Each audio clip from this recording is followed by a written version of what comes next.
Hi, this is Mash Rundown. If you enjoy movie reviews and trailer reactions, you're at the right place. So why not subscribe and hit the like button down below. On this Throwback Thursday, we're going to be reviewing Mortal Kombat from 1995.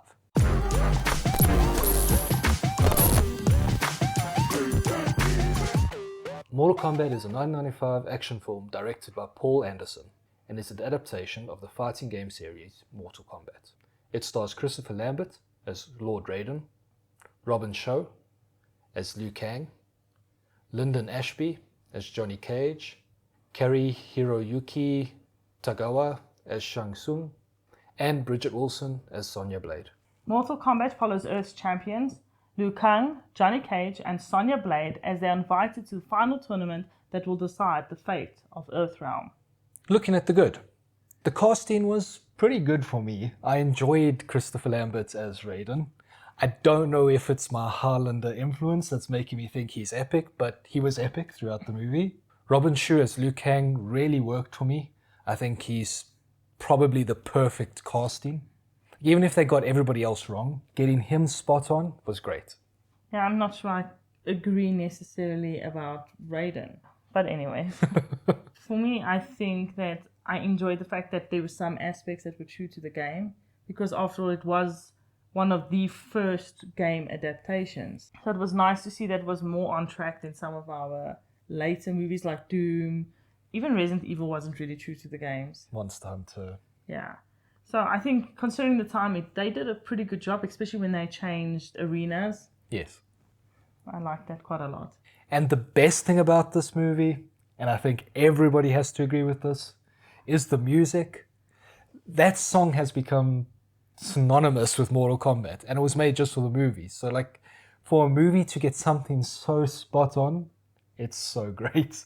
And it's an early 90s movie, so like, I watched it when I was a kid, and we watched it when we were kids. And it's so nostalgic, and it's enjoyable, even in its absurdity. Yeah, did we play those on those machines again? Yeah. Yeah, so it's one of those movies that we grew up playing on those old school arcade machines. So it's really epic for me. Looking at the bad, one thing that was apparent throughout the movie is the CGI. It was terrible. And I know it's 1995, but when you compare it to some of the movies that came out around about that time, it's bad. Especially the four-armed guy. Goro, I think. Yeah, his CGI was awful. And the reptile. The reptile was bad. Also, the acting was iffy at a lot of places. Some of it, like Christopher Lambert, I'm sure was purposeful, but everybody else got iffy at times. Sadly. And I think that was made worse by the fact that it looked like it was dubbed at times, because people would stop talking and then it would carry on. Or people would be talking and nothing would be happening.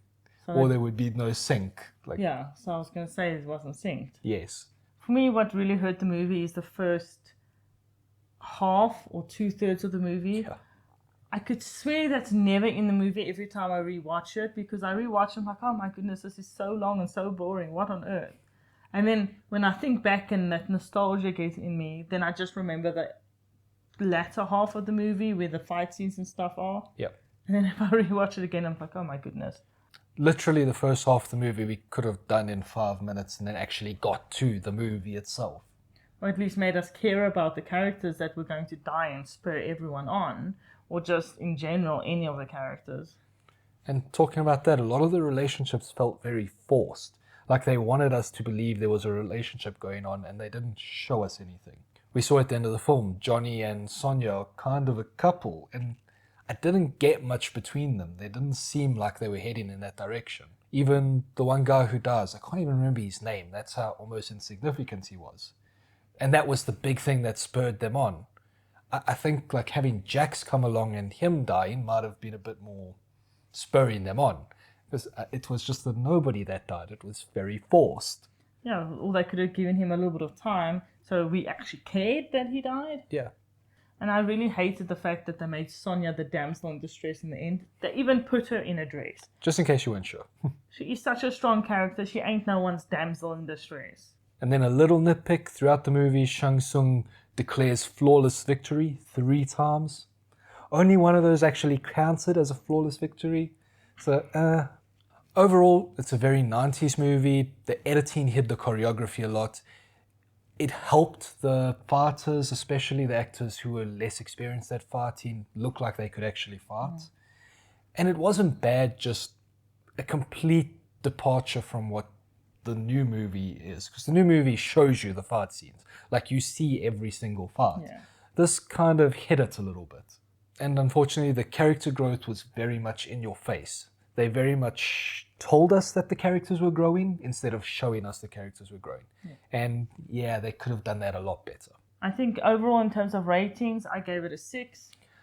I gave it a 3, but it gets a +2 for the music, so 5. So that leaves it with a 5.5. And in terms of who should watch it, I think anyone who has any nostalgia about the movie, or if you haven't seen it and you're interested in comparing the two movies, the new one and the 1995 version, it's really fun to do.